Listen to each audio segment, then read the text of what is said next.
Hey friends, so we are back with a brand new movie on what if Naruto became overpowered hero to another world in DxD movie. But before we start, be sure to subscribe to our channel and like this video.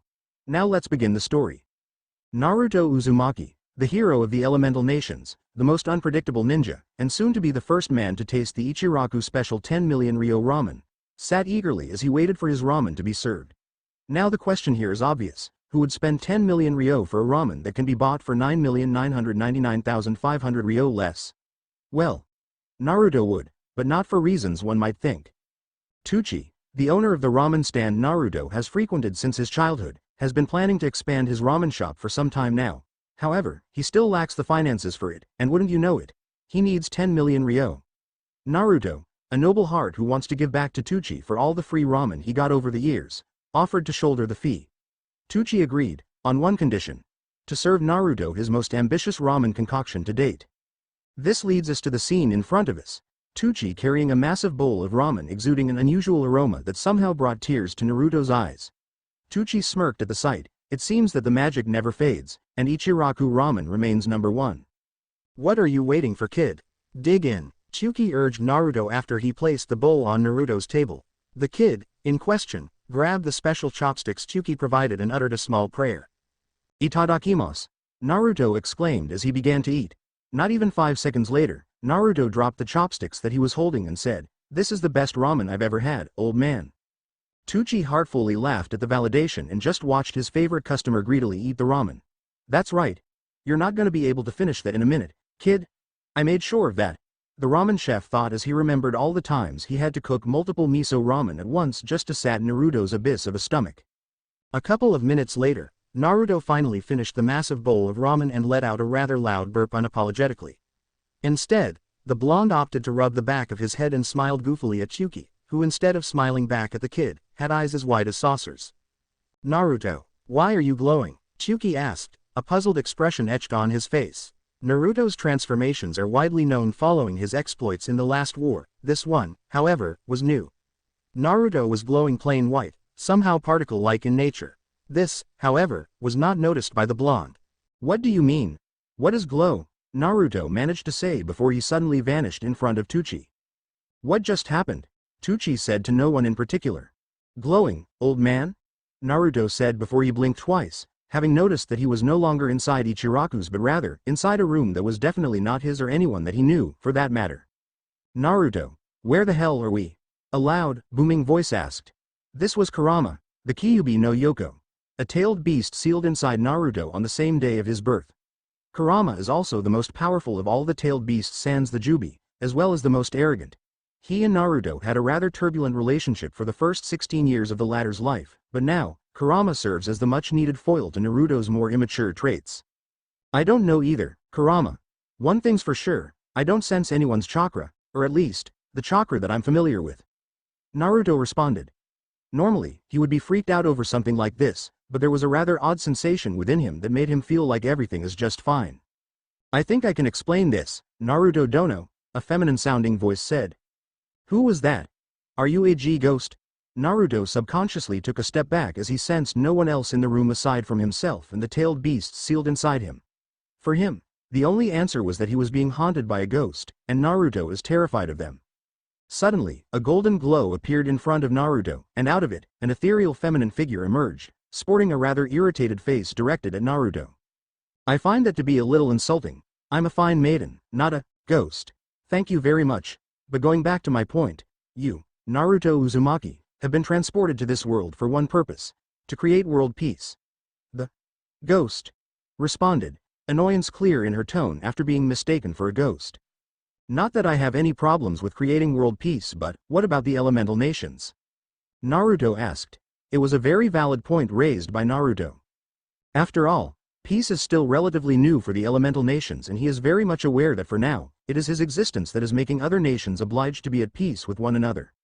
If word got out that he is no longer in Konoha or in the elemental nations in general, who knows what would happen? While the old Naruto would naively assume that everyone would play nice, all the lessons he's been receiving from Tsunade and Kakashi made him realize things. While eventually, peace would be the norm, the world is still in the recovery phase where everyone still has to get used to the new status quo. Oh, worry not, after you complete your mission, you will be transported back to your original world and only a week, at most, will pass. That's a little too convenient, don't you think, Kurama? Naruto telepathically said to the fox, who grunted in agreement. You think? The fox sarcastically responded, before sighing. But it's not like you have any choice. It's not like you can travel in between dimensions like that annoying Uchiha. Kurama added. The duo then heard a giggle coming from the same mysterious voice. Of course, it's going to be convenient. After all, I'm asking you to save this world. It's only fair that you get a little convenience, right? She said. Wait, you can hear what Kurama and I talked about? Naruto asked. Of course. After all, I'm a divine being like no other. I can hear your thoughts no problem. Unfortunately, supreme divinity like myself cannot directly interfere in the affairs of the mortal realm. That's why I, the supreme goddess, $% ask you, Naruto Uzumaki, to save this world from its inevitable doom and create peace as you did in your world. The now revealed supreme goddess said. Well, you know damn well that I will do my best to bring peace to any world or die trying. But, how exactly am I going to save a world that doesn't even know me? Heck, I don't even know anyone, TT Ibeo, Naruto responded, raising two valid points to the supreme goddess. Naruto has only been able to help foster peace in his world through bonds that he established over the years. In this new world where no one even knew someone like him existed, it would be rather difficult to do just that. After all, would you actually feel like trusting an unknown variable with power that's beyond your understanding? Probably not. Oh, no need to worry about that. Crafting a fake history of you wouldn't be a problem for me. Now, Naruto Uzumaki, do you accept my mission of saving this world? The supreme goddess once again asked after reassuring Naruto. What happens if I don't? Naruto asked. Then I will send you to a world where ramen doesn't exist. The supreme goddess joked, but she sounded too serious that it led to Naruto paling in horror upon imagining a world without ramen. I'm just kidding. Well, I'll just send you back to your world, no biggies. It's just sad because, in my 14 million different visions, this world only stood a chance when you're sent into this world. The supreme goddess said with a sad voice. Hook, line, and sinker. Well, if you put it like that, why the hell not? I will bring peace to this world, and you better hold on to your word, supreme goddess. Naruto declared. A smirk etched on his face as he pointed at the supreme goddess, who giggled in response. Very well. Now, allow me to bestow upon you all the knowledge you need to establish peace in this world. After saying this, the supreme goddess rhythmically waved her arms around, and upon the chant of bestow, Naruto glowed for a couple of seconds until the glow vanished alongside the supreme goddess. What a troublesome goddess you've run into, brat, Kurama said, shaking his head out of the sheer ridiculousness of the situations Naruto gets into. Naruto grunted in agreement and then proceeded to inspect the room he found himself transported to. He has not exactly gotten the chance to do so after everything that transpired over the last 30 minutes. Upon inspection, it seemed like the goddess has planned out everything from identification documents, to clothes, to money, to even ramen cups in the closet. The blonde is more than ready to forgive the supreme goddess for transporting him to another world. Well, I guess I at least deserve to have things finally go my way, Naruto said. Damn right, Kurama exclaimed. Naruto, what was that noise? Have you been masturbating? Fu, a feminine voice asked. EHHHHHH. Turns out, Naruto was transported to a country called Japan, more specifically, to a city named Kyoto, the territory of the yokai. Naruto had to give it to the supreme goddess as it was a smart idea to put him in the same place as other beings that are able to use chakra. However, it was a different form of chakra than what he was used to. That was why he initially thought he was put in a chakra-less world. The chakra in this world was unrefined compared to that in the elemental nations, proving itself to be inferior to what Naruto was used to. Moving on, the supreme goddess made it so that Naruto is seen as a fox yokai, amongst the most powerful ones at that, being a kyuubi. The irony wasn't lost on the blonde, given his childhood wherein the village thought he was the incarnation of Kurama. The difference was that, in this world, at least in Kyoto, the kyuubis warrant absolute respect from everyone, which made Kurama very happy for obvious reasons. I'm thinking you should stay in this world, Naruto. This is definitely paradise to me. Bahahaha, Kurama would say on multiple occasions upon witnessing just how revered a kyuubi is in Kyoto. In the 3 weeks since he has been transported to this new world, Naruto honestly couldn't complain much about his situation. Living in Kyoto was looking like his much-deserved break after how hectic the previous 12 months had been for him. But if he's being honest, what he cherishes in this new world was the family the supreme goddess gave him. Naruto is currently living with his aunt, Yusaka, and little cousin, Kuno. While he can do without Yusaka's constant teasing, he appreciates the affection he's receiving from the leader of the West Yokais. Kuno, on the other hand, was a complete angel. If only Konohamaru was this adorable, I would appreciate little siblings a lot more. Naruto would tell Kurama when Kuno does something that Naruto found adorable. Now, Naruto's quick adaptation to this new world would normally be strange. After all, how exactly do you come to terms with being forcibly taken away from your world wherein you have created peace, right? But then again, this was Naruto Uzumaki, who stands at the pinnacle of all optimists. While he was not sure the Supreme Goddess would make good on her promise, Naruto sees no reason to mope and not enjoy the new world he was in. After all, it's not like he cannot return to his own world on his own accord. A week after he was sent to this world, he tried summoning the toads, and to his joy, he can still summon toads in this world, which means that if he wanted to, he can be reverse summoned back to Mount Myoboku. For now, it seems like the goddess wasn't lying because the toad he summoned was surprised when he told him he has been in this world for a week.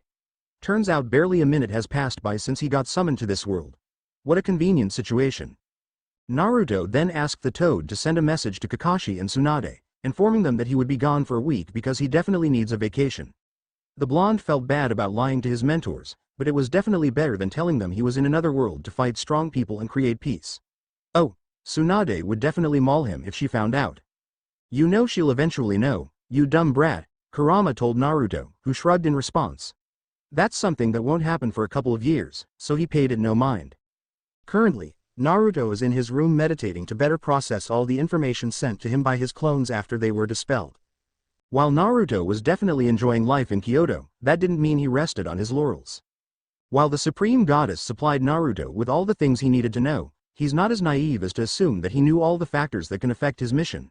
There are always unknown factors, just like Black Zetsu, who for the most part, has manipulated the entire history of the shinobi world. Naruto used his clones to gather information all over the known world and was surprised at some of their findings. For one, it seems like chaos is already brewing in the world, one that has the Judeo-Christian factions in the middle of it, but oddly enough, they seem to just be pawns in a much larger scheme, orchestrated by the Chaos Brigade, supposedly led by Ophis, the infinite dragon god. Only that Ophis was not exactly plotting for world domination. The dragon seemed content allowing her minions to do whatever they want as long as they help her get rid of the Great Red. I guess dragons just don't care about anything not related to their goals, huh, Kurama? Naruto telepathically said to the fox, who grunted in response. Bah. You can probably just kill them all and be done with it. We're here to bring peace, not become villains, TCH, you're boring. Naruto decided to cut Kurama off their link for the time being. It seems like the fox was very eager to battle in this world upon knowing how stronger he was compared to almost everyone in this world. The blonde guessed that losing to him and being almost enslaved by Sasuke still hurt the pride of the fox. After all, he was beaten by two teenagers within the span of only a couple of months. At least, when Madara did it, he was already a fully mature adult. Aside from the Chaos Brigade, it seems like many other forces are moving as well. Whatever their goals may be, Naruto doesn't know, but if it comes to it, he'll end it before it can jeopardize his mission. He has to play it right. The fact he's somehow the strongest being in this world doesn't mean he can just subjugate everyone. True peace means establishing a common understanding that everyone can get into, not forceful submission. Strength does help though, in making people more willing to listen. Naruto wondered if creating peace in this world would be harder than what he did in the elemental nations. This world is too deeply rooted in culture and tradition that he anticipates opposition to any changes that challenge the status quo. If you were to ask Naruto, nothing is wrong with an agent of the church falling in love with a devil, and vice versa, but in this world, it poses a challenge to the balance it desperately needs to maintain, and in the case of Claria Belial and her lover, they were killed just because of love. The blonde could only hope that he'll be able to make everyone believe in peace, or at least, most people. The blonde was interrupted in his musings after hearing a knock on his door. Ruto ni, mother has called for you. The cute childish voice of Kuno made itself known. Naruto chuckled and opened the door, and was greeted by a young girl with golden, blonde hair tied in a ponytail and matching eyes. Hello, Kuno-chan. How's your day? Naruto greeted the young fox yokai, patting her head much to the girl's pleasure. Oh, it's going great. Mother and I trained so hard and I think I can beat you now. Ruto ni. Kuno bragged, pointing to the bruises on her arms and knees as indicators of the training she just had with her mother. Hi, I'm sure you will.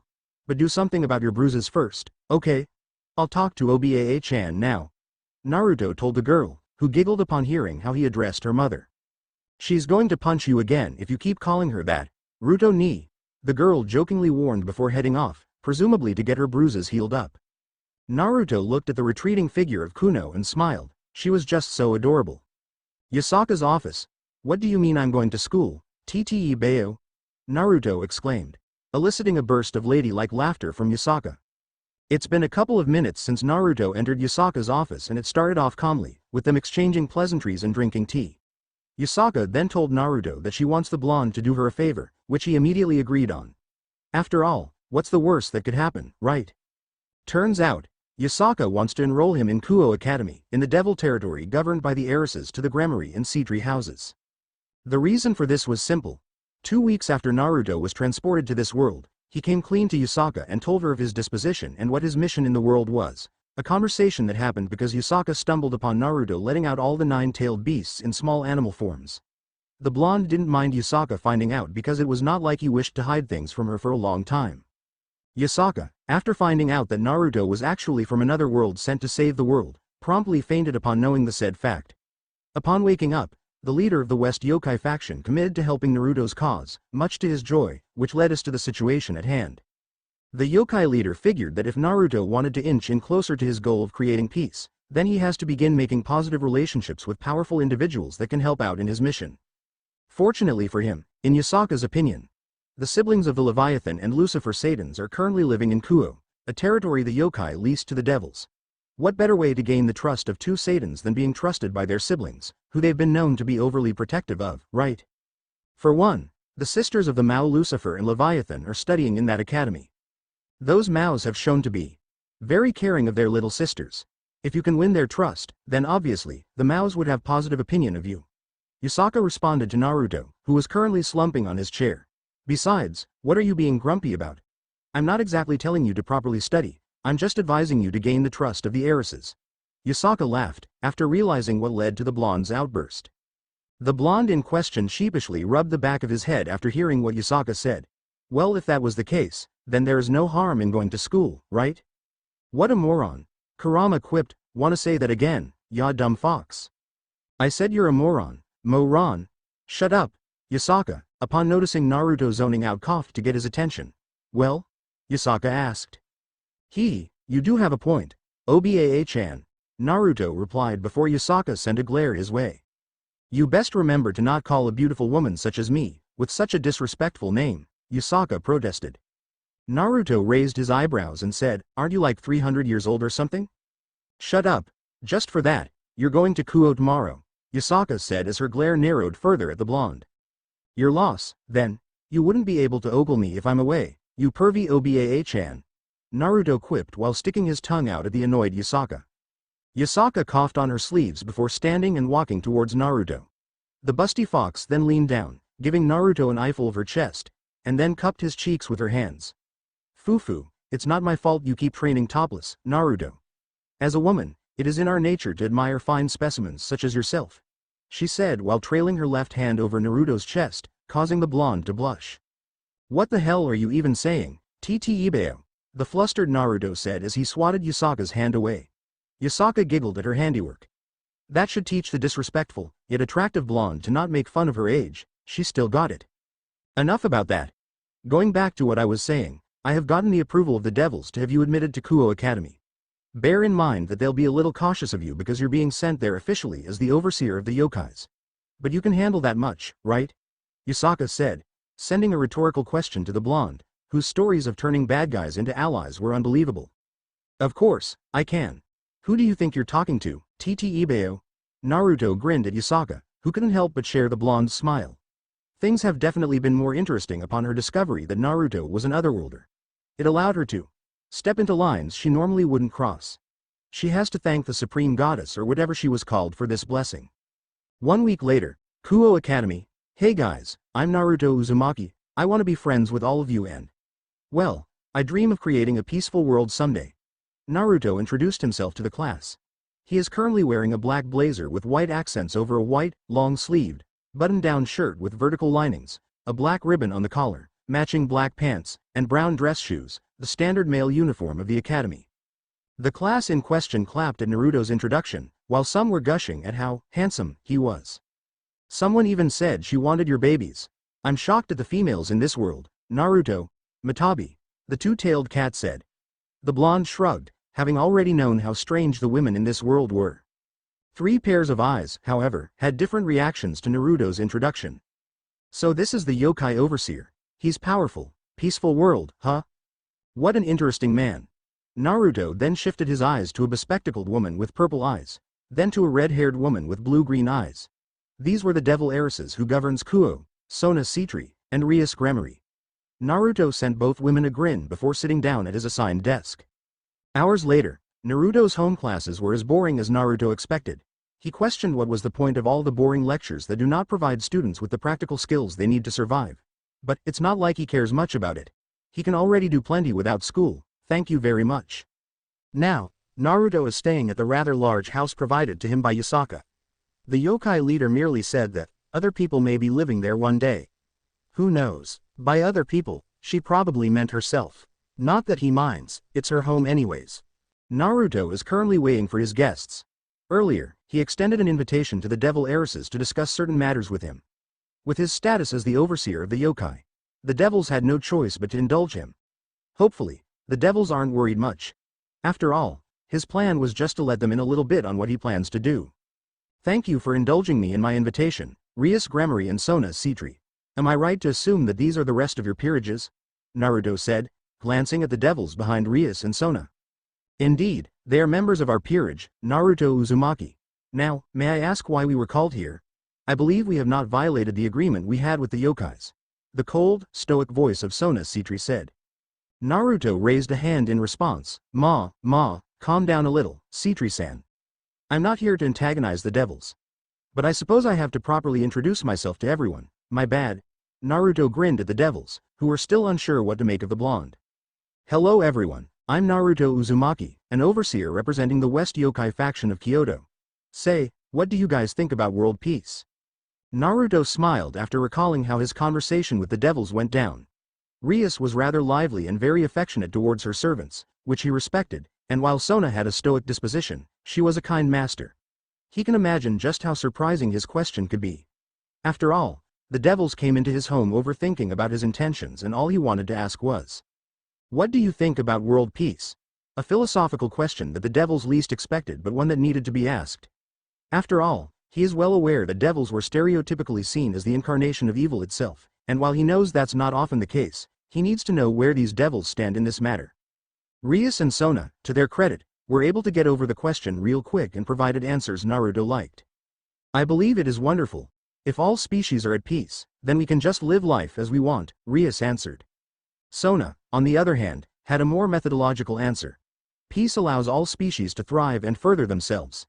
It is a noble concept, but it would be hard to attain. With that said, Naruto told the devils that he was serious about his dream of creating a peaceful world and wants to establish a genuine friendship with them to show that people can cooperate no matter the species, one that happens unconditionally. It may be a foreign concept to the devils in front of Naruto, but he had done it before and he will do it again. Not that he'll tell them he's an OP isekai protagonist or something. He knew about the isekai cliché after Kuno asked him to watch anime with him, which the little fox yokai got a little pissed about because the isekai had a fox yokai as a villain. As much as possible, only Yasaka can know about him being an otherworlder. Now, his devil guests were seated at the dining table being presented with the food Naruto prepared for them. It was, of course, ramen because what else could it be? Well, what are you guys waiting for? Dig in. Naruto urged the devils to eat up. Everyone, sans Sona, began to eat their food. I don't really like ramen, Sona blankly said. Naruto's face morphed into a look of horror after hearing what Sona had said. For him, it was blasphemous. Who in their right mind could not like ramen? Try it, Sona, it's show, oh good, Rias exclaimed while slurping on the noodles. As a Japanophile, Rias loved everything Japan, and that included ramen. Amongst all the ramen she had tried, she has to say that Naruto's ramen was by far the best she had ever tasted. Ah, don't be like that, Sona. Hey, how about I feed you, so you'll know how good it is? Naruto couldn't help but tease Sona, who sputtered incoherent words in response. For the blonde, her stoic disposition makes her an easy target for him. He always liked catching stoic people off guard, especially that bastard Sasuke. Sona coughed and began to calm herself down. Does this blonde idiot not realize what he was doing? The sea tree heiress thought to herself as she sent the grinning blonde a glare. I can eat by myself, Uzumaki-san. Thank you very much. Sona then picked up her chopsticks and started to eat the ramen, if only to stop Naruto from teasing her. She blew air on the steaming hot noodle before eating it, and seconds later, her eyes widened. This is so good. What did he do to this ramen? Sona thought and began eating the ramen with more vigor. I knew you'd turn back to the right path, Sona. Naruto nodded to himself as he patted Sona's shoulders. The blonde then headed to his own seat and began eating his own ramen in a more dignified manner. As much as he'd like to gulp the ramen in an instant, he has to show the devil's proper manners as the host, a lesson he got from Tsunade, much to his annoyance. But in this instance, those lessons definitely paid off. Dinner was then a quiet affair outside the small talk about what Naruto did in Kyoto and how both heiresses were handling governing a territory, something like that. By 9 p.m., the devils bid Naruto goodbye and thanked him for the meal. Rias was asking if she could come again just to eat ramen, much to his amusement. Naruto then decided to let the 9-tailed beasts out in their small animal forms, and had his clones pick up 9 bowls containing the favorite foods of all tailed beasts. How these mass constructs of chakra were able to eat, Naruto doesn't know. They're a fun bunch, weren't they, Kurama? Naruto asked Kurama, now in the form of a cute, little 9-tailed fox with bunny-looking ears. A bunch of weaklings, that's what they are, Kurama responded. Now, don't be like that, buddy. They can be helpful diplomatically, Naruto said and stroked the fur of Chibi Kurama, who protested at being treated like a pet. I wonder if the cat girl were able to sense us. She was looking at you rather intently, Matabi said, noticing the petite, white-haired Nekosho in Ria's peerage. Kaneko, was it? She probably only sensed the potency of my chakra. With how strong I am now, it'll take a strong sensor in this world to even detect that there are other presences within me. Nothing to worry about, really, Naruto replied. Not that I'm complaining at the chance to stretch my legs, but why did you let us out this time, Naruto? Yuki, the 8-tailed ox asked. Oh, I just want to hear your thoughts on what I'm planning. We're sent here to save this world and well, I think we have already gathered enough information, Naruto said and all 9-tailed beasts nodded their heads in agreement. Naruto never let his eyes off of his mission, to save this world and create world peace. He had information given to him by the Supreme Goddess and he used said information to dig even deeper and know all the players in the game. It was really child's play for Naruto. He can easily sense negative emotions, with the help of Kurama and his sensory range proves more powerful these days following all the power-ups he got following the war. By now, he knew where everyone is located and what they do. All he need is a plan, one that won't jeopardize his mission. He couldn't exactly kill everyone who is evil just because he can. There are still ramifications to every death that'll be on his hands. For now, this is the rough map of what he intends to do. To truly evil creatures. 1. Know their sphere of influence. 2. Discern the ripple effect of their potential deaths. 3. When it's safe, begin dismantling them for profit. To misguided creatures. 1. Kick their asses. 2. Talk to them. 3. Hope they repent, and if they don't 4. Kick their ass again. Naruto wasn't as naive as to think he can save everyone. There are people with sins so revolting that what they deserve is the feeling of helplessness and despair that they seem very happy to give to their victims.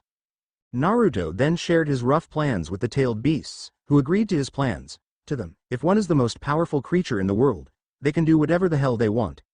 Might is right, is a principle these tailed beasts believe in. Well, that, and they don't think Naruto is going to do anything evil anyways. So, where do we start?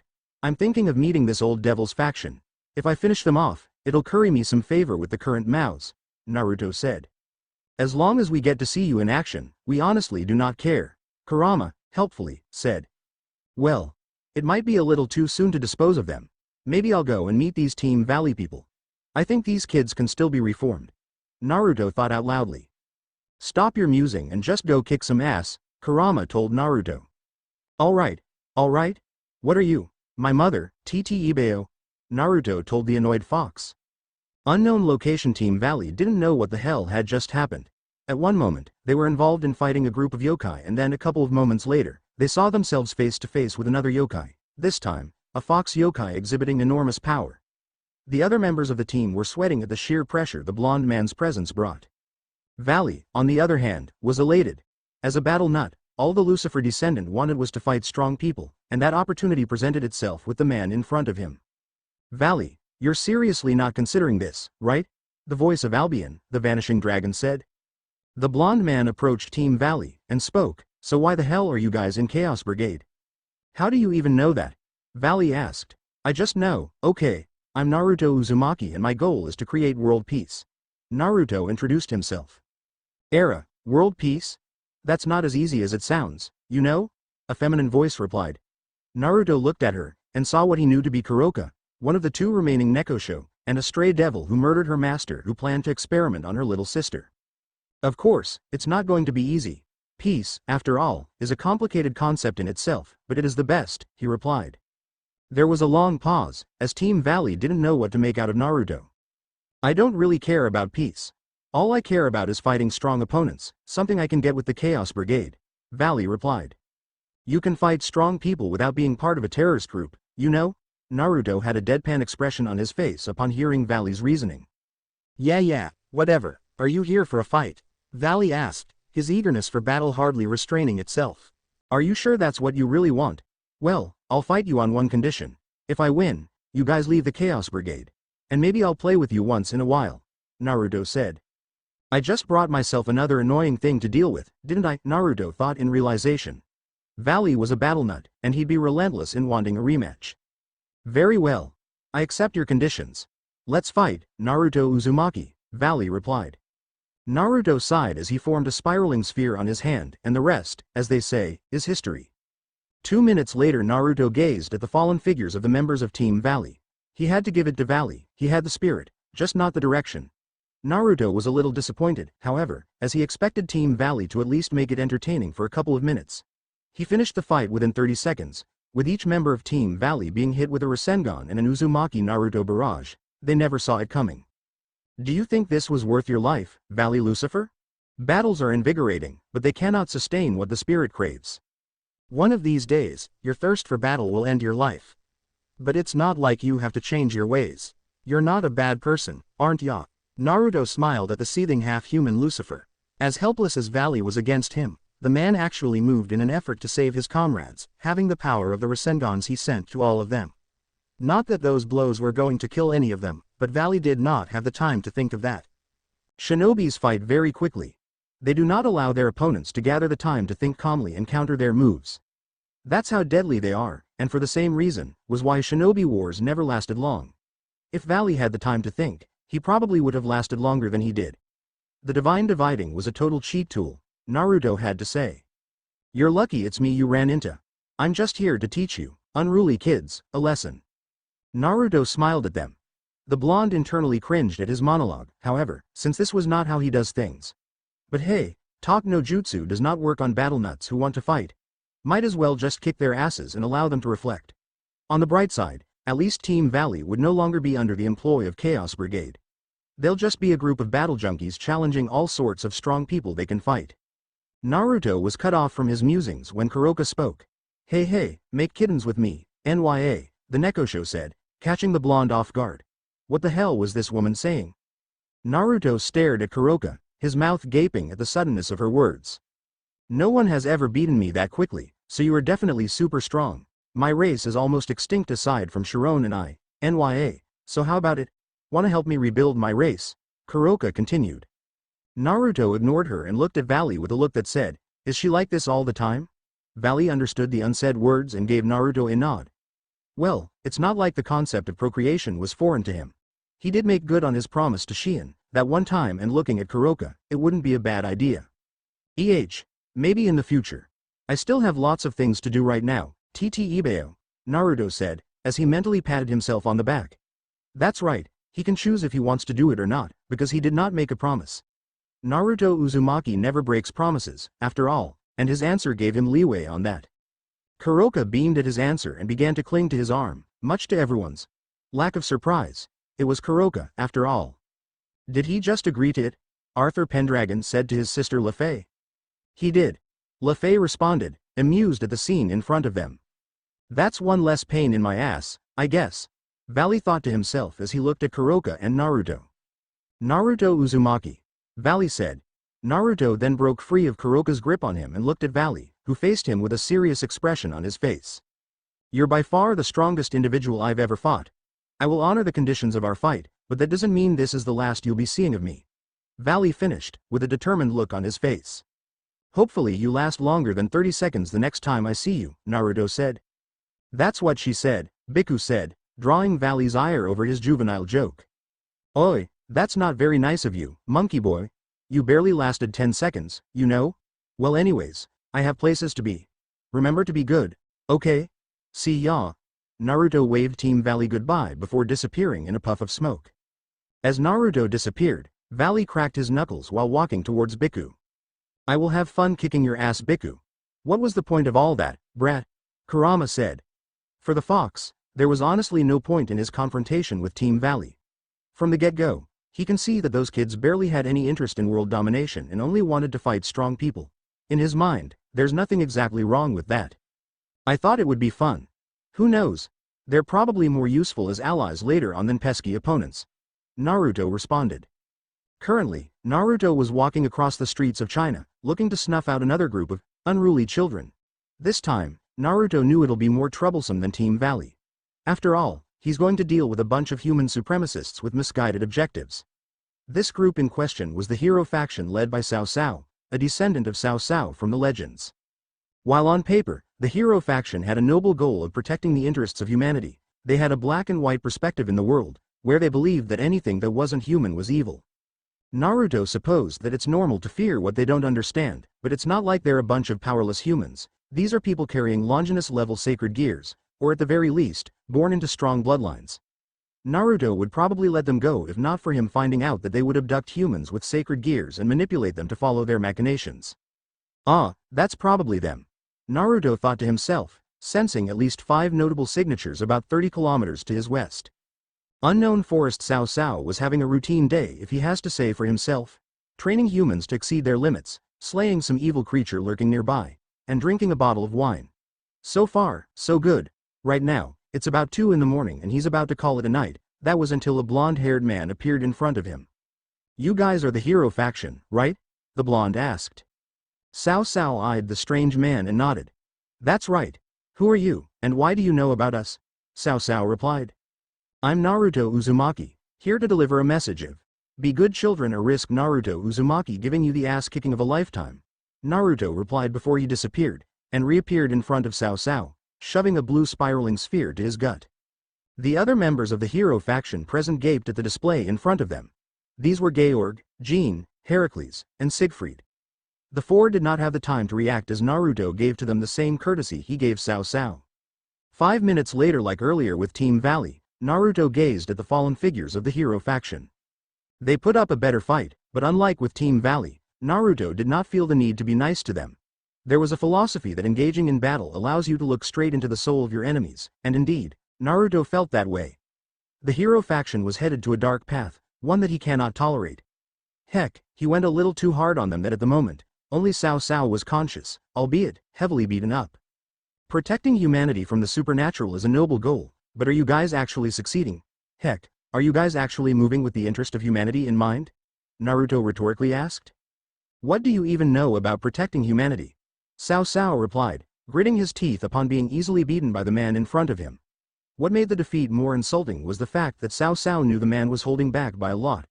To be beaten with a handicap was a massive blow to his pride. I know plenty about it. After all, it is my plan to create a peaceful world where every race and species coexists, and I will do whatever it takes or die trying. TT Ibeo, Naruto replied. A peaceful world where everyone coexists?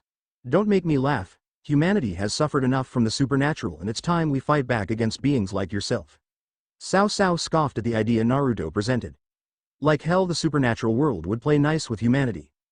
Beings of tradition would not allow themselves to see humans as equal, and normally, Cao Cao would be right in this assumption. And brainwashing people for your cause is a good idea? The greatest threat to humanity is not the supernatural, but rather humanity itself. Humanity has been so devoid of power that upon somehow reaching great power, they eventually forget what they really are, and turn into beings more twisted than the supernatural. Do you think you're doing humanity a favor? People like you are the reason why humanity is constantly being exploited. Naruto said, staring a hole into Cao Cao, who shuddered at the pressure emanated by the blonde. By no means am I defending the supernatural. The vilest creatures, after all, are amongst them. However, unrestrained hatred over an entire group of people never leads to anything good. Rather, it fosters the cycle of hatred that consumes everyone. Heck, that's the main reason humanity has been involved in countless wars. Not all of humanity is good, just as not all supernatural creatures are evil. What we need is to understand one another and to see everyone in equal light. This then creates a peaceful world where everyone gets along, and where no one is exploited. It's a wonderful thing, is it not? Naruto smiled at no one in particular. The peace cultivated in the elemental nations was a byproduct of everyone gaining a mutual understanding of one another. What an idealistic fool you are, Naruto Uzumaki, Sao replied. Be it as it may, but it's way better than whatever it is you're planning. I don't think you're evil, Sao. There is good in you, however, it is channeled negatively.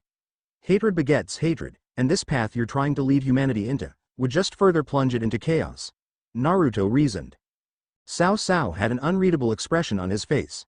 Naruto Uzumaki, much to his annoyance, was beyond him. The blonde came in, kicked his and everyone else's asses, and gave him a life lecture. The worst part? Naruto was not exactly wrong. Idealistic, yes, but not foolish. And how exactly will you create a peaceful world? Sao curiously asked. Naruto put a finger against his chin and then said, by kicking plenty of ass, getting people to get along, and making them realize just how much better a peaceful world is. Sao fell on his face after hearing his answer. What a simplistic way of going around his plans. Is this guy an idiot or something? Like hell would everyone just get along with what he's planning? Oi, I don't like that look on your face, it's not stupid if I can pull it off. Naruto glared at Sao, whose face screamed out, is this guy for real? Well anyways, I think you have plenty of things to reflect upon, Sao. I'll leave you be for now and hopefully, the next time we meet, you'll finally have a proper goal. Or else, I'll kick your ass even harder than what I just did. See ya, Naruto said to Sao as he disappeared in a puff of smoke. What an interesting fellow. But I'll be damned if I allow myself to be beaten that easily again. Just you wait, Naruto Uzumaki. You may have given me a lot of things to think about, but I'm not letting you get away with beating me that easily. Sao thought to himself. Sao, what just happened? The groggy voice of Jean was heard. Sao lifted his head and looked at the night sky. I don't know either, but change is definitely coming to this world, he replied. 2 weeks later, Underworld Naruto looked at the 3 fallen bodies in front of him. Unlike Team Valley and the hero faction, however, these were cold, dead bodies. Ones belonging to Shalba Beelzebub, Kateria Leviathan, and Croisery Asmodeus, leaders of the old Satan faction. These devils were vile beyond belief, and for Naruto, they do not deserve a second chance. The old Satan faction wasn't a group of misguided individuals. These were people who desired to plunge the world deeper into chaos for a pointless war they were probably going to lose. The best part? They never saw it coming. Naruto simply approached them and killed the 3 in one blow. Creatures in this world have been terribly weak. These were supposed to be descendants of the original Satans, Kurama said in disappointment. Or, were just too strong for them to deal with. Naruto countered, and the fox couldn't argue with that point. The way you're going at it, you're probably going to bring peace to this world in a month, Yuki said. It's not that easy. Killing these evil people is the easy part. The hard part would then be convincing all the factions and pantheons to work together towards peace, Naruto replied. I wonder if your mission has become easier or harder. Killing scheming creatures would make it less likely for the factions to unite and work together, does it not?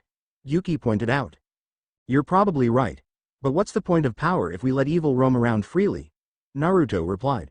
Sure, it'll be more complicated politically if there was no reason for all the factions and pantheons to unite, but would he be any better if he'll just allow innocents to be taken advantage of? But Naruto would have to concede certain points to Yuki. After all, he probably wiped out most of the evils lurking in the underworld, not just the old Satan faction. His victims ranged from Diodora Astaroth to even the Greek death god Hades. Yeah, he definitely went overboard. At this point, only Rizavam Levon Lucifer was the major evil power left in the underworld, and that's because he wasn't in the underworld at the time Naruto went on his elimination spree. Now that he thought about it, maybe he can bring Valley with him when he deals with Rizavam. After all, Valley carried an immense amount of hate for his grandfather, something he found out after one of his fights with Valley. Naruto then grabbed the decapitated heads of the 3 Satan descendants and put them inside a sealing scroll. He's planning to save these heads and present them to the current Satans once he manages to have an audience with them. He has thought of just barging into their office, but he doesn't know if it'll work out the way he wanted, so he'll just bide his time for now. It's not like he's in a battle against time. If anything, he has bought himself a shitload of time with all the evil beings he vanquished. Time he'll use on eating all the ramen he can buy. Naruto believes he deserved that much. After all, he managed to do his job incognito. No one knew it was he who was killing all these devils, fallen, and even gods. I realized something that probably would have made everything easier for me, Naruto said, suppressing the urge to palm his face at the late realization he had. And what is that? Kurama asked. That fallen angel Kokebile is planning to attack Kuo, specifically targeting the devil heiresses to instigate another great war. This is literally my key to forcing a meeting between the Judeo-Christian factions. Think about it. Kokebile has already stolen Excalibur fragments, so that brings the interest of the angels. Aside from that, he's planning to kill Rias and Sona, which brings the direct interest of the devils, and lastly, he's a cadre of the fallen angels, so they have a part in this too. Naruto said, pointing out the convenience of the situation at hand. How are you planning to secure a meeting with all three factions? Gyuki asked. Probably go to Searsex and tell him about it, then talk to Azazel. It'll be easier from there, I think. Naruto said. It was a very simple plan that would work because of the personalities of the leaders in question. Searsex would be willing to hear him out, especially since he had developed a positive friendship with Rias since he came into Kuo, and even without that, he found out that the Mao Lucifer would probably not mind if he somehow just barged into his office. Secondly, Azazel was pretty chill, based on the one time they ran on each other. I definitely have overthought this situation a whole lot. Naruto reflected. It's been about 3 months since he came to this world, and while he had already done plenty, i.e. keeping Team Valley and the hero faction in line, his assassination of major players, who more or less were safe to kill, and building up positive relationships with the devil heiresses of Kuo, Naruto realized that he was definitely overthinking a lot of his actions since coming into this world. Well, better overthinking than being lax about the situation, right? That being said, Naruto has a plan now. First, share the plot with Searsex and Azazel. Second, kill Kokebile himself. Third, hope a meeting between the factions happens. Hopefully everything works out for you, Yuki said. I honestly couldn't care less. None of the beings in this world are worth the time, aside from that dragon who kept following you around, Kurama said. Ah, that's right. Following Naruto's mini-extermination expedition, the infinite dragon god herself appeared before Naruto. A being, universally feared for her might, honestly is nothing more than a kid who doesn't know how to share. All she said when she saw Naruto could be summed up in exactly 2 words. Join me. Obviously, Naruto didn't, since it was Ophis group that carried the will of the sinister forces of this world, and obviously, Ophis did not care. It led to their current situation where once in a while, Ophis would be spotted following Naruto and asking him to help her kill the Great Red. Naruto would obviously decline, but Ophis would insist. Then, Naruto ends up fighting her and winning, after which, Naruto leaves her on her own, and repeat. It was a cycle that Naruto honestly did not mind, but it does annoy him, especially when Ophis pops up whenever he was doing something important. The next time she appears, I should tell her to stop giving snakes to members of the Chaos Brigade. He thought to himself, as he found it annoying to always find traces of Ophis power on the people he kills. And maybe hold an intervention between her and Great Red. They seem to just be innocent, but annoying kids, at this point. Strip Club. Naruto was annoyed. How the hell did a conversation over Kokebile's plot lead him to be dragged inside a strip club by Azazel? It seems that no matter the world, he cannot rid himself of old perverts. Azazel slapped Naruto on the back and laughed at the annoyed teen with him. You've gotta live a little, kid. This is us, celebrating the good couple of months we're having. He said. Apparently, Valley had indeed begun reforming and had been more appreciative of Azazel. Turns out, Valley revealed that his encounters with Naruto have given him enlightenment, which to Naruto's dismay, came following a fight between them where he knocked out Valley with the Harem no Jutsu, Dream Edition. Turns out the battle nut had another fetish aside from battle, that being a butt fetish. Naruto had to feel bad about Albion, who he felt was close to tears when Valley started being a little more open about his desires. Azazel took to this development as Naruto being some sort of a godlike figure, making someone like Valley finally understand the wonders of women. The White Dragon Emperor still prefers battle over butt, but another dimension of interest is definitely great. I literally told you how one of your underlings is plotting another great war and you're out here celebrating. What an unreliable geezer you are. Naruto stared at the fallen angel leader with a blank expression. It's not like he'll pose that big of a problem. The way I see it, Kokebile is a convenient tool that would bring the factions closer to peace. Am I right? Azazel smirked at the blonde, who had to concede with the point Azazel made. Indeed, Kokebile would basically be a sacrifice to further what both he and Azazel want. Peace. So let loose a little, kid. Celebrate because we are now closer to peace than ever before, Azazel exclaimed while groping the breasts of the attendant assigned to their table. I'll drink to that, but strippers aren't really my thing, Naruto said and downed some aged whiskey Azazel ordered. Azazel laughed and said, I guess if you see Yusaka for most of your life, you do end up being desensitized to tits. That's my aunt, you bastard. An aunt who clearly wants you to bang her. Naruto glared wordlessly at Azazel. He wasn't exactly wrong, but it definitely sounded wrong. Yusaka had been more provocative around him ever since she found out he was not exactly her nephew. While the supernatural world does not exactly frown at incest, it was something that sounded wrong to Naruto, even if he and Yusaka do not exactly have the same blood. Just for that, I'll be throwing Kokobeel's head straight in your face. TT Ibeo. A day later, Kuo the Grammary heiress was definitely surprised when Naruto approached her and asked for an audience with her older brother. Normally, Rias would be suspicious of this, but given what she had seen so far, Naruto was a great guy and if he needed to talk with her brother, it definitely was something important. As a good friend, at least, that's what Rias believes, she agreed but on one condition. For her to know what Naruto and her brother would eventually talk about. Naruto saw no issues with that, given how the talk would directly involve her. Now, the shinobi found himself sitting across from Sears X Lucifer, a man who basically looked like a male version of Rias, and currently, the most powerful devil alive. I'll cut to the chase. Kokebeel is plotting to start another great war, and he plans to do so by stealing some Excalibur fragments and killing both Rias and Sona. Heck, any day now, the church would probably notice the Excalibur fragments are gone and head out here. So yeah, he has already begun his plan. Naruto told Sears X, who remained silent before widening his eyes once Naruto's words registered in his mind. What? Sears X coughed into his sleeve and began to regain his composure. He again looked at the blonde and asked, and how exactly did you come across this information? I came across some rogue exorcist named Fried Selzen, who I interrogated upon capture, and well, until he turned into this. Naruto wordlessly took out his scroll and unsealed the beheaded form of Fried Selzen. It was a half-truth, on Naruto's behalf. With or without Fried, he already knew of this plot but it was more convenient to just say he learned things from Fried, who somehow wielded an Excalibur fragment when he saw him. Sears X massaged his forehead as he processed the situation at hand. As much as he wanted to blow Kokebeel to smithereens, he cannot exactly do so, as he would risk his political standing and jeopardize the already shaky status quo between the three factions. I'm sure you want to kill Kokebeel but realize that you can't, which is why I come to you, with a promise that I can get the job done, but on one condition. For you to arrange a meeting with the other Judeo-Christian factions to jumpstart peace talks, Naruto said, leading the Mao Lucifer to widen his eyes. Did you just say peace talks between the three factions? Sears X clarified. Yup. While Sears X was surprised at the condition Naruto presented, he was not exactly against it.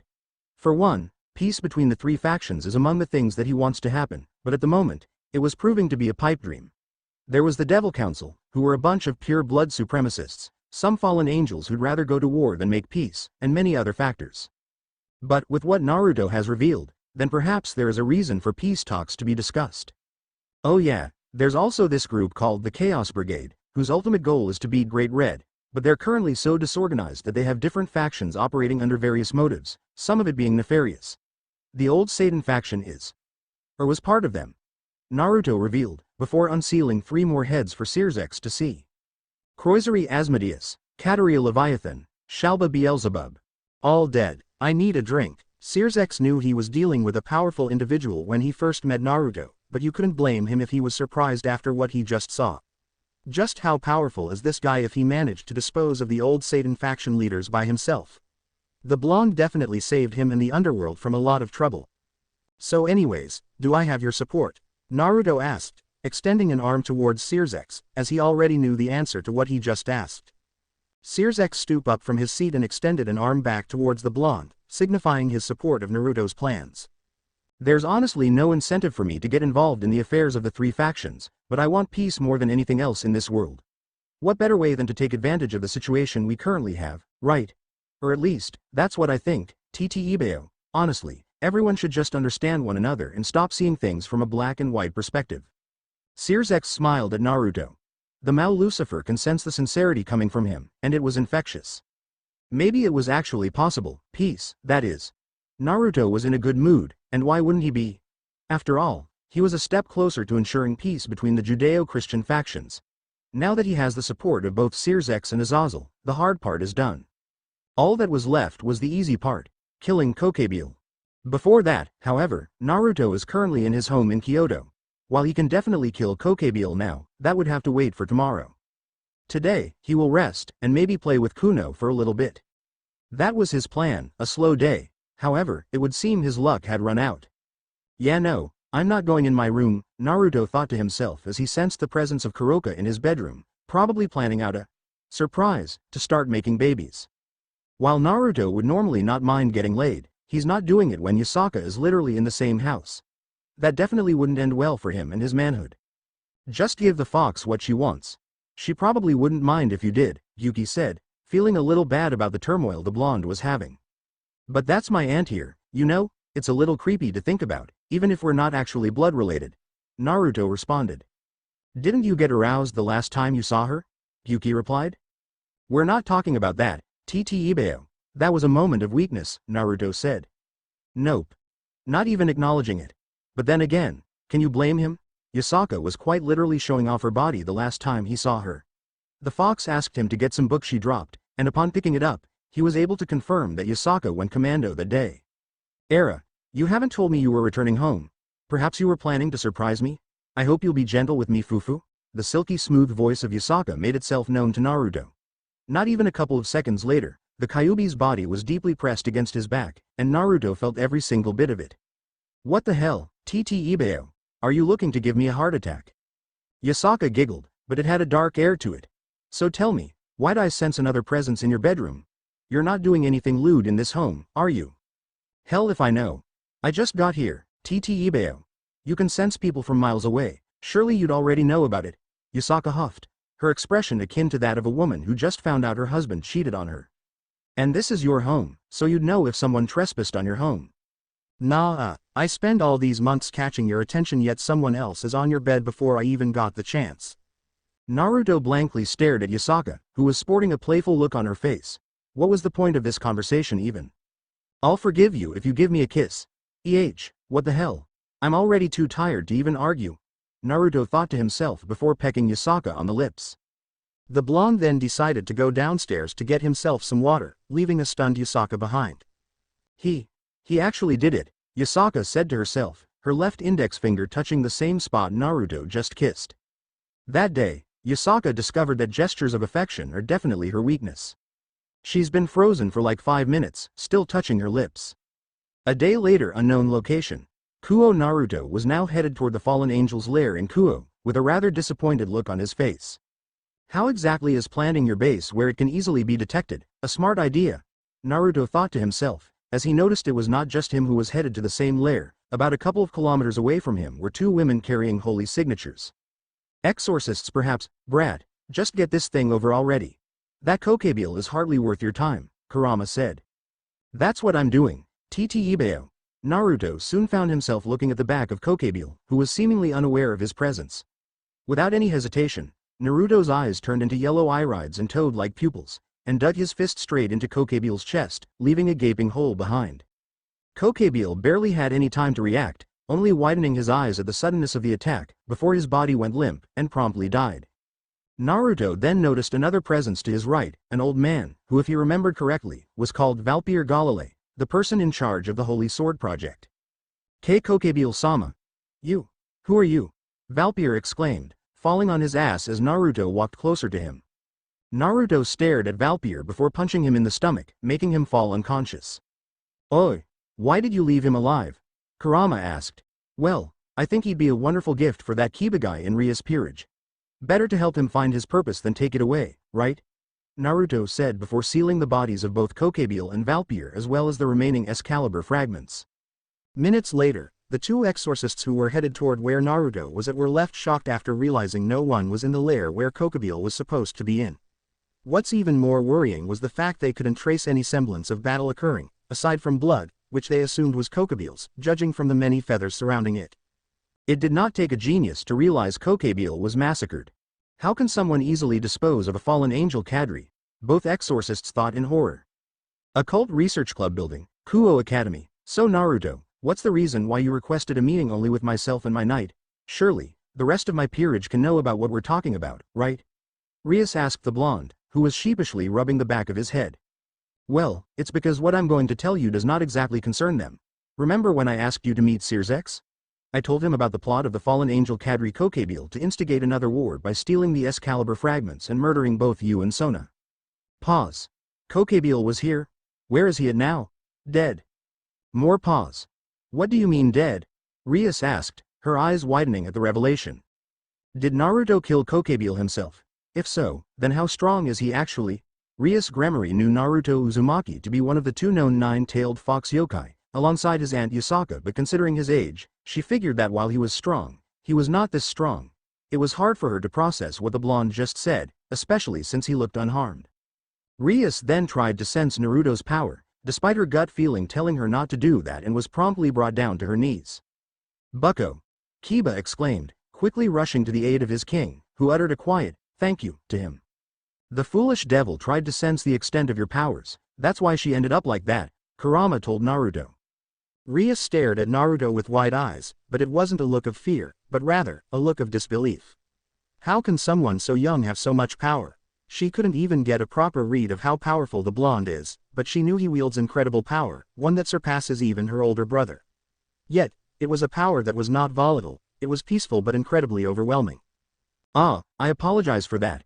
That happens when people try to sense me, Naruto said sheepishly. The blonde then retrieved a sealing scroll from out of nowhere and said, but going back to what we're supposed to talk about. Yep, Kokabil is dead and well, that's where Kiba comes in. How? The blonde knight responded. I figured you'd be able to have your closure this way. Naruto wordlessly unsealed from the scroll the body of Valpyr Galilei, unconscious and tied up. Valpyr Galilei! Kiba exclaimed as he glared at the man who was the source of his despair through the years. Well anyways, you're free to do whatever you want to do with him, Kiba. I'm gonna go get myself ramen. See ya, Naruto nonchalantly said as he exited the building. Rias Gremory just couldn't believe how her day had gone. Might as well contact those exorcists that Kokabil is already dead. Crap, I forgot to ask about the Excalibur fragments. Rias massaged the bridge of her nose, already foreseeing the massive headache headed her way. 2 days later, fishing docks, Kuo. Hey, catch, Azazel heard the voice of Naruto and turned around. Only to be met with Kokabil's head being thrown at him at rapid speeds. That hurts, you know, Azazel complained, his head now sporting a bruise, brought by the projectile that was Kokabil's head, which was now on his hands. What an ugly mug, the Grigori leader thought to himself. Azazel looked at the blonde teen in front of him. Naruto, as a Kyuubi, would no doubt be powerful, but it still surprised him just how powerful the guy was. To his knowledge, Naruto has dismantled Valley and his team within a minute and now, just steamrolled through Kokabil without exerting actual effort. Heck, he has the sneaking suspicion that the blonde was the same guy that killed Hades, a murder that has since been placed on the Chaos Brigade. Not that he had any complaints about it, not at all.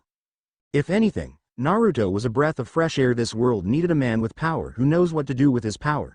He's not shackled by any status quo, he only wanted one thing. World peace. And Azazel is finding himself to be a believer. What happened to the Excalibur fragments? Azazel asked. While the three factions were more or less aware of Kokabil's death now, the whereabouts of the Excalibur fragments remained to be a mystery. The exorcists sent by the church were already recalled, for reasons unknown, but if Azazel had to guess, it has something to do with the man in front of him. Somehow, Heaven was already on board with the peace conference and that had Naruto's fingerprint all over it. Oh yeah, I have them with me. Naruto then unsealed 3 of the 7 Excalibur fragments and laid them on the ground. How the hell are you able to wield those swords? Azazel asked, noticing how easily Naruto held on to the fragments. I dunno. Probably explains the slight resistance I feel when I'm touching these swords, but it's nothing I can't ignore.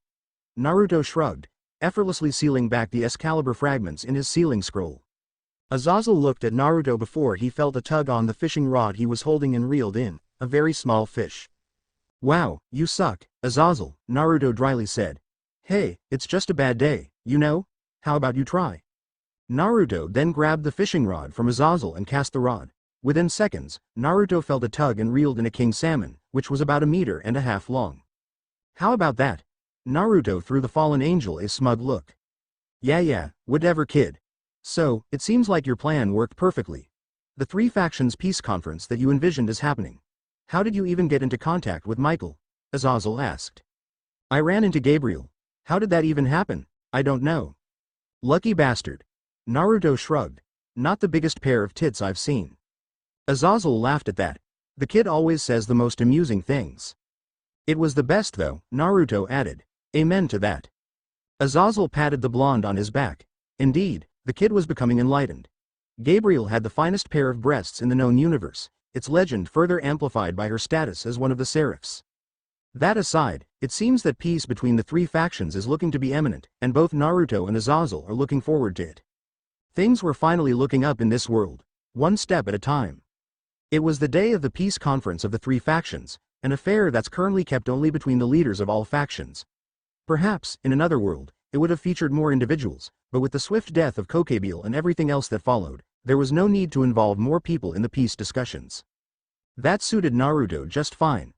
The leaders of the factions would be more agreeable to the plans he has in store anyways, and the more closed doors it was, the lesser the chance of another group invading their meeting. Currently, Naruto was relaxing in the rather large bathtub in his home in Kuo. Nothing better than allowing water to wash away all the fatigue you feel, right? The blonde leaned back to the edge of the bathtub and let out a satisfied sigh. A couple of hours more, and he'll be able to tick off a checkpoint in his mission. The rest of his bath was peaceful until water suddenly exploded on his face. The blonde was quick to react, thrusting his hand forward to apprehend whoever it was that intruded into his home and on his bathtub of all places. He was then able to get a hand on flesh and proceeded to squeeze it. It was a soft sensation if he has to say so for himself. Wait, soft. Naruto's eyes widened at this realization. It's a sin to be a pervert, you know. An angelic voice made itself known to Naruto. The woman softly giggled, and if Naruto had to guess, the woman had her hand covering her mouth as she laughed. Naruto's left eye twitched uncontrollably before he whacked the woman on the top of her head. Who the hell teleports directly into someone's bathtub, Dabeo? As the smoke cleared itself, Naruto saw himself face to face with a beautiful woman with curly, blonde hair, and a sinful figure that contrasts the aura of purity she emanates. This woman was Gabriel, heaven's strongest woman and one of the four great seraphs, as well as a clueless girl with an ironic playful streak to her. I saw this happen in one of the animes I saw. Is this not a normal greeting? Gabriel replied, slightly tilting her head to her left, with a finger holding up her chin. Naruto resisted the urge to palm his face at that explanation. Of course, that was the case. He ought to kick the ass of whoever showed to love Ruto to Gabriel. No, it's not, really? Yes, oh, I apologize then? Just get out of my bathtub, Dabeo, giggle, what now? Your thing. It's showing. Silence.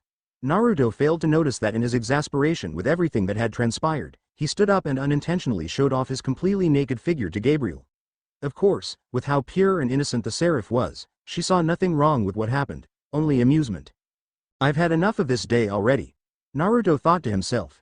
He was not embarrassed by what just happened since he was not exactly shy about his body. Rather, he felt drained, if that made sense. All he was looking forward to today was the peace conference of the three factions. He definitely did not prepare for Gabriel to imitate Rara Angeluk and for her to see his dick. Just get out, okay? Go wait in the living room, I'll just finish up, Naruto said to Gabriel, who nodded and went out of his bathtub. The angel glowed golden for a second to reveal that she had rinsed her previously wet clothes before exiting through the door. That's a neat trick, the blonde thought to himself. 5 minutes later, as Naruto went down the stairs, he was welcomed by the sight of Gabriel watching something on his television, a box of popcorn in her hands. What are you watching, and where did you even get that popcorn? Naruto asked. Gabriel's head turned in his direction and promptly smiled at him. Sora no Atoshimono, the popcorn. I dunno, I just got it. Of course, Gabriel watched a show with angels in it, Naruto thought to himself. Naruto then took a seat on the couch across from Gabriel and coughed to gain the seraph's attention. What are you doing here, anyway? Aren't you supposed to be with Michael right now or something? Naruto asked. I just wanted to thank you for aiming to connect all of God's children, Gabriel replied. Gabriel's reply was met with a blank look from the blonde. You just thought of that now? The seraph giggled. Sorry, well, I'm just here to watch anime in your home. That's it? Nod. Then why did you have to barge on my bathtub like some lunatic? I just wanted to greet you. You're barely home at all, Naruto. Did you like my surprise? Gabriel innocently asked. How do you even know I'm barely here?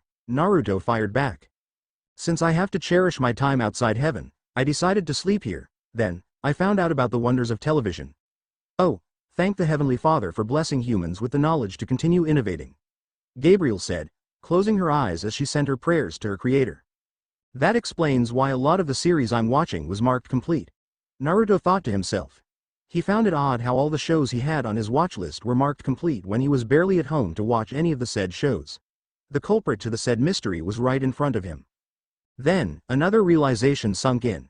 Wait, did she just say she practically lives here? Naruto wasn't mad. Gabriel definitely needs to live a life beyond what she experiences in heaven. He just hoped that all the shows she had been watching wouldn't affect her negatively. Even then, it might be a little late, especially with the stunt she just pulled. Not really something to actually be worried about. The only victim of Gabriel's newfound mischievousness would just be him, after all. Something that started with a chance encounter in Italy. Naruto was disposing of corrupt officials of the church when he ran into Gabriel. Naruto braced himself for another fight, given the seraph just saw his bloodied clothes, but instead, he was met with tears from the seraph. The reason is that she mistook him for being the reincarnation of her creator, God of the Bible, something she assumed because of how pure the aura of his soul was. Gabriel eventually figured out that Naruto was not the reincarnation of her creator, but the fact that a living being possessed purity at the same level as God made him an interesting figure to Gabriel, interesting enough for Gabriel to constantly tail him around. It was there that a bond was formed between the two. Naruto liked having Gabriel around because she was good company despite her airheadedness, and Gabriel liked being around Naruto because it felt like she was being taught how to live beyond her disposition as Gabriel of the four great seraphs. The relationship was not romantic in nature, but it was a mutually beneficial relationship that allowed them to know more about themselves. In accompanying Naruto around the world, Gabriel bore witness to the relentlessness of the blonde in accomplishing his goals and found herself believing that with him leading the charge, peace in this world was viable. And while Naruto was not above ending lives, he was not killing out of sheer mercilessness. He gave people a chance to prove to him they won't be a threat to peace. If they weren't, he would give them the chance to properly reflect and repent, and if they were, they met a merciful end at his hands. Gabriel admired the balance Naruto exhibited. While it may not be the way heaven would preach, Gabriel realized it's the only way to achieve peace. Heaven, since the death of the Heavenly Father, was stuck in the past. They were slowly being left behind, and if God saw just how bad things are today, he would be disappointed. At least, that's what Gabriel told the blonde. Heaven needs to move out of the echo chamber that it comfortably rests on. And Gabriel hopes that Naruto would be able to bring about that change. It was also this utmost trust in Naruto that made the seraph more open in expressing feelings she had always wanted to show. Naruto was then cut from his musings as he heard Gabriel call his name. "You seem to be deep in thought," she said. Naruto shook his head and replied, "Not really, I guess I'm just thinking about the peace conference later on. I'm excited about it." Gabriel's eyes gleamed. "Me too. Oh, thank the Lord for giving us an opportunity to unite under one banner," the angel prayed. "I wonder how that God would react if he knew it was someone from another world who made it possible," Naruto thought to himself. The big guy would probably just be chill about it, but Naruto would like to imagine that God would be a little stumped because none of his preachings worked in uniting everyone. Forest. Kuo Town Office was not happy. That dumb angel was in her territory once again. By dumb angel, she was referring to Gabriel, who was once again in Naruto's home, and this time, with the man himself. And by territory, Office was referring to Naruto's home. How was it her territory? Office deemed it to be her territory as she had unofficially claimed Naruto as hers, but of course, Naruto had no idea about this. After being beaten up by Naruto for the 30th time, 3 days ago, Office had an epiphany. If Naruto did not want to kill Great Red, then so be it. Instead, she had a new plan. To convince Naruto to make an offspring with her. An offspring that would definitely be the strongest being in existence, no doubt. This time, she will make sure she gets what she wants. And Office is confident about it. After all, she had obeyed Naruto's demand of her to stop giving snakes to members of her Chaos Brigade. He'd reward her for it, right? Yasaka's office, Kyoto. "I called dibs first, so I should be first. Go to the back of the line, cat." "Nah. You already have a child. I should be first so I can begin repopulating our species." "No way." "Yes way." "No way." "Yes way." The two women promptly stood up and bumped heads with one another, and if you were to look closely, it looked like fire was coming out of their eyes. How did this even happen? Following Kuroka's sneaky break-in into Naruto's room, she was confronted by an enraged Yusaka who was mad that the Nekosho found her way to Naruto's bed. Eventually, the two yokai came to an agreement that they were going to share Naruto. All was good in their arrangement as they had made plans on how to effectively make advances on the blonde shinobi, even mapping out situations that they can take advantage of, and exchanging tips on how to seduce him. Then comes the problem. Both women came into their agreement with the assumption that they would mother Naruto's first child and thus, this conflict. I'd be fine with being the concubine, but I will have his babies first. Glare. Besides, I'm still in my 20s so we're still around the same age. You should be creeped out by what you're doing. Aren't you his aunt? Oh, Chan? Fireball to the face. NYA. Kuroka exclaimed before tackling Yusaka to the ground. However, that was the end of Kuroka's success, as Yusaka easily dodged the scratches the Nekosho sent her way. Yusaka then maneuvered herself away from Kuroka and was about to pounce on her when the door to her office was opened, revealing Kuno sporting an angry look on her face. Hello daughter, is there a problem? Yusaka smiled at her daughter and asked, her hands now gripping Kuroka's neck. If someone's having babies with Ruto ni, then it should be me. Yusaka and even Kuroka's mouths were agape. Both women were questioning if their hearing was still intact, or if they went insane. Kuroka took advantage of Yusaka's obvious distraction and let herself free from her grip. The Nekosho was once again sitting on the couch she sat on earlier. You're 100 years too early to be thinking of having kids, NYA. Pounce. Nice thinking, Kuno. But I will have to punish you later for eavesdropping, you hear me? Yusaka said before pouncing on Kuroka as well. 5 minutes later all three women, yes, including Kuno, now sported bruises all over their bodies. They are currently slouched back against a couch, with tired expressions on their faces. It seems our passion for Naruto is about even, cat, Yusaka said in between breaths. That seems to be the case, NYA, Kuroka replied. Then it's decided. Yusaka and Kuroka looked at each other with sparkling eyes, before both exclaimed in unison. We'll have a threesome. Kuno looked at the two mature yokai as dark clouds hovered over her head, her eyes glued to the massive breasts of both Kuroka and Yusaka. Unfair Opai monsters, the younger fox thought to herself and vowed to save her Ruto ni from Opai monsters. Like Kuroka and her mother with her cuteness. Conference room, Naruto's home. Currently, Naruto saw himself face to face with the leaders of the three factions. They were currently in a large room with a round table in the middle, where Michael, Gabriel, Azazel, Seraphol, and Sirzex sat. It was a small gathering, but despite that, it was a gathering of great importance. Naruto then wordlessly cast a powerful barrier over his house. Better safe than sorry, who knows what nefarious individuals would try to ambush this meeting. The blonde looked at Michael and then, Seraphol, and gave both a reassuring smile. It was the first time he met the two and for obvious reasons, are on their guard. After all, it's not every day that a yokai was able to wield such influence as to force a meeting between all three factions. A pleasure to finally meet you Michael, Seraphol. The blonde said and bowed to the two, who smiled and nodded back at him. The pleasure is all mine, Naruto. My sister Gabriel has indeed been correct in her judgment of the purity of your soul. It gives me the much-needed assurance that this meeting will be fruitful. Michael said and gave Naruto a kind smile. But before we begin the formalities, how about we all share a light meal? Naruto suggested, and upon seeing the nods of all faction leaders, 5 Naruto clones entered the room, each carrying a plate. Clones? All 5 faction leaders thought. Seraphol, ever the curious person, pinched the clone assigned to her. Are these solid clones? I haven't seen duplication magic this sophisticated before, the Leviathan Satan said in awe. Yes, they are solid clones. But enough about that, let's eat, Naruto urged. Gabriel's eyes sparkled upon eating a single piece of lasagna. This is so good, Naruto. The angel praised him as she continued to eat, with greater intensity following her first bite. Azazel raised an eyebrow at this display. That's quite unexpected coming from Gabriel. This food should be good, the Grigori leader said and began to eat himself. Michael turned his head to the fallen angel. Gabriel had changed in the most interesting ways within the last couple of months, Azazel. I am elated to see her this way, as she had suffered tremendously following father's demise, Michael said with a smile. Azazel smirked at this and turned his eye to Naruto, who had a bowl of ramen in his hands. Soon, the faction leaders have finished with their food, each giving Naruto their compliments and thanks for the meal. Nay, Naruto-tan, Seraphol called, causing Naruto to turn his head to the excitable Mao. Do you want to be my personal cook? This was the best food I've ever had? Seraphol finished, her eyes gleaming at the prospect she just proposed. Sirzex, upon hearing this, shook his head. Same old Seraphol. Naruto sheepishly rubbed the back of his head and said, maybe once we obtain world peace.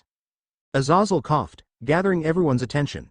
Now that our yokai overseer has mentioned it, let's just cut to the chase and declare peace among the three factions already. Isn't that the reason we're all here? Azazel asked, garnering a curious gaze from all other faction leaders. While that indeed is the end goal for this talks, this is also an opportunity to tackle all the grievances each of our factions had with one another over the years, Sears said, earning himself a nod from Naruto. I admit I was shocked when the Mao Lucifer reached out for an invitation for a meeting between the three factions. It is a pleasant development if I have to say so myself, Michael said. Naruto then decided it was time to make his intentions known. As everyone here already knows, I convinced Sears Lucifer to arrange a meeting between the three Judeo-Christian factions. While that, in itself, is a peculiar setup, there is a reason why this needs to happen. The ceasefire between the three factions has always been fragile. It has been a passive-aggressive arrangement that benefited no one. About a decade ago, said agreement had led to the death of Claria Belial and Masaomi Yagaki, in fear of their union disrupting the balance between the factions. All they did was love, Naruto said, pausing to gauge the reactions of the faction leaders. Michael and Sears, in particular, held their heads low. While they themselves would allow the two to continue on with their romance, it cannot be helped that other members of their respective factions held a hostile view of one another. Naruto had a point. The ceasefire was not benefiting anyone. Instead, it just made all factions anxious and paranoid about a potential attack. While I am sure that all of you gathered here tonight do not wish for further conflict, it does not remove the reality that members of your respective factions hold deep resentment over the other factions. Just recently, a cadre of the fallen angels, Kokabeel, instigated a plot that might have been the start of another great war. He planned on taking Excalibur fragments to Kuo, and at the same time, plotting the murder of the heiresses governing Kuo. Knowing this, I approached both Azazel and Sears Lucifer to share my knowledge of this plot, and in those discussions, I found an opportunity. A chance to establish relations between the three factions. Naruto finished. I would like to ask something, Naruto Uzumaki, Seraphol said, a serious aura replacing her usual childish demeanor.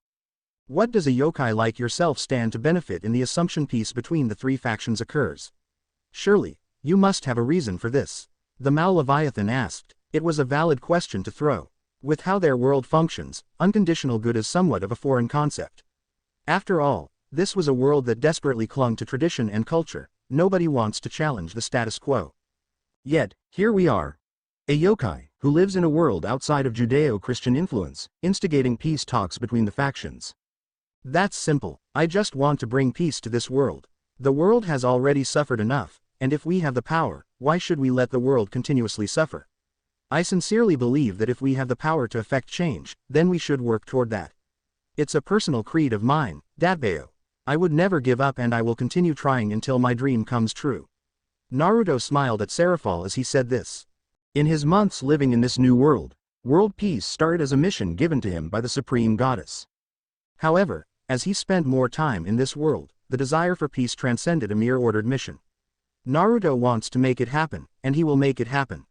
All the friendships he has made in this world, Yusaka, Kuno, Rias, Sona, Valley, Kuroka, Gabriel, Azazel, and even Ophis, amongst other people, has made him more dedicated to building a better world where they are able to live happily and in peace. And I believe that peace between the three factions serves as the first step to making it come true. That is why I am asking you to lend me your strengths and help me with this vision. Surely, all of you want to achieve peace, right? Let's do this. All faction leaders stared at Naruto intently, before giving him a smile. Very well said, my friend, Azazel said as he clapped his hands. Sears smiled at Naruto and said, it is indeed an admirable vision that I hope to see come true. I agree with them. Gabriel has already convinced me, but I wanted to see your conviction and your motivation for why you wanted this to happen. Indeed, this is a dream that even the Holy Father would want to see turn into reality, Michael said. I told you, didn't I? Naruto is an amazing person. Gabriel cheered after hearing her brother's affirmation. Seraphol remained silent throughout these exchanges, before she looked at Naruto with a wide smile. That settles it. You should join me in filming Miracle Leviathan, Naruto. That speech was so inspiring. I bet that would be a hit in the underworld. Seraphol gushed, with stars somehow appearing in her eyes. I'll think about it, Naruto said. With that out of the way, perhaps it's time for us to formally vote in agreement or disagreement of this peace treaty, Azazel suggested. I'll start. I support the peace treaty between the three factions, Azazel said. As do I, Michael said. Me too, Peace is great, Gabriel said. I affirm, Sirzek said with a nod. I affirm if Naruto would appear on my show, Serafal said, causing the other faction leaders to look at her strangely. Azazel laughed. Just show up in her show, kid, he said to Naruto. It's not like I haven't been on TV before, Naruto said. Ooh, can I watch Naruto on TV? Gabriel asked. Now, we're getting a little off topic, Naruto said, causing the angel to pout at the dismissal. With affirmative votes from the leaders of the angels, fallen angels, and devils, it is now official. There will be peace amongst our factions, Sirzek said with a smile. Thus began the long process of determining all the clauses and conditions for the peace treaty. All three factions have agreed to compromise to make things work. For the fallen angels, Azazel pledged to share their research of sacred gear with the angels and the devils. For the devils, they pledged to provide aid to the angels in their research towards a system similar to the evil peace system of the devils and a piece of territory to the fallen angels. For the angels, they pledged to aid the devils by giving Ascalon to the current Red Dragon Emperor, Issei Hyodo, as well as allowing former agents of heaven who were currently in devil employ to pray. There was more to the treaty, like settling previous disputes, but Naruto honestly did not care about that. All he cared about was the fact that peace was formally achieved between the factions. All they have to do is to weed out people Naruto has not taken care of yet, and it'll be easier now that there is a balance between the factions. After the paperwork was done and signed, Naruto brought up 5 clones who once again provided the faction leaders with food. Naruto, there's one thing I'd like to ask. What happened to Kokebiel's body and the Excalibur fragments? Sirzek asked. Oh, that's right. Naruto summoned a sealing scroll and then unsealed the head of Kokebiel and the 3 Excalibur fragments. The bastard even threw Kokebiel's head at me. Hey, don't laugh at me, it still hurts, Azazel said and then glared at Naruto, who laughed upon recalling what he did to Azazel. That's what you get for being a creep, TT Ibeo, Naruto said before grabbing the 3 Excalibur fragments and offering them to Michael, who nodded and smiled at the gesture. Serafal got up from her seat, walked towards the beheaded form of Kokebiel, and kicked it hard. That's what you get for trying to harm my Sotan, she exclaimed, causing the other people in the room to look at her. Sirzek shook his head. That's Serafal for you, all right. I thought you'd do something similar, Sirzek. Azazel teased the Mao Lucifer, who gave a shaky laugh. Sirzek had to admit, it was tempting to follow suit, but he still has his dignity. The two then turned their heads in another direction as they saw Naruto chopping Serafal on the top of her head, causing the Leviathan to drop to her knees. Both men dropped their jaws as they saw tears in Serafal's eyes. Don't just casually destroy the walls in my house, Dabbeo. Ah, that's why. Following Serafal's magic-imbued kick, a massive hole replaced what used to be a wall. She definitely got carried away.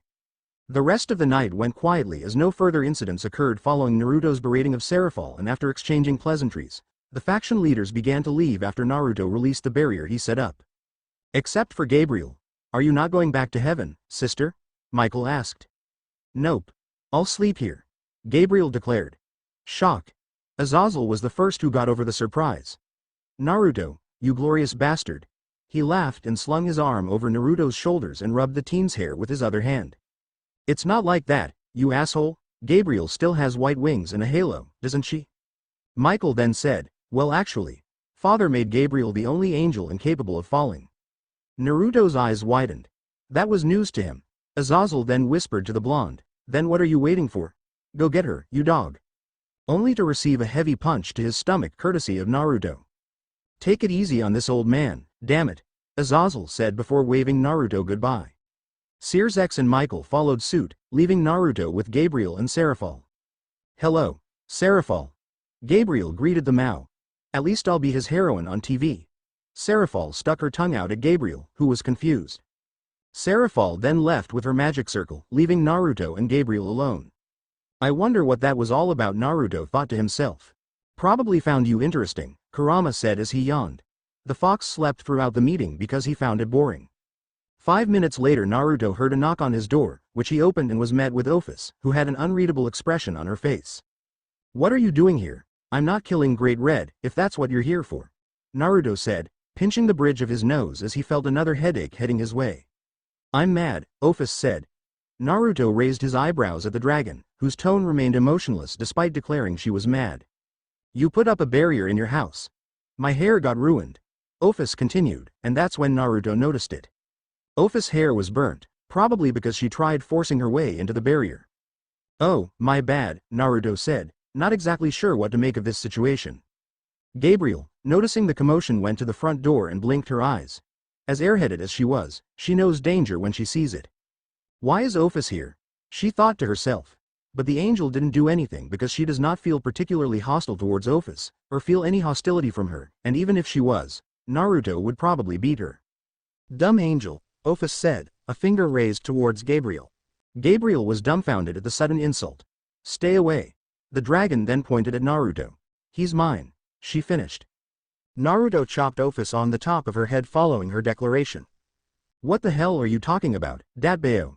Ophis looked up at the blonde and said, I'm not going to ask you to kill Great Red anymore. Okay, that's good. So what's up? Naruto asked. You will make babies with me. Ophis declared. Oh my, Gabriel said, a hand on her mouth as she let out a giggle. I followed your orders. I will no longer give snakes to those evil people, and I took back all the snakes I gave, Ophis said. And what does that have to do with making babies? Naruto asked. It's my reward, Ophis said. Naruto stared at Ophis for a good 5 seconds before slamming the door in her face. Era, it seems like you've got plenty of women interested in you, but you're not paying them any attention. Does this mean you're? Gabriel teased him. You saw my dick erect hours ago. That should tell you I'm not gay. Naruto blankly said, not caring at all about what he just said. The blonde then climbed up the stairs to get some rest, leaving behind a blushing angel who just realized the implications of what he said. What a headache this night was turning out to be. At least I got Ophis to take away all those annoying snakes. Naruto thought to himself before drifting to sleep. The end. Thanks for watching. Also remember to subscribe and like this video. See you in the next video.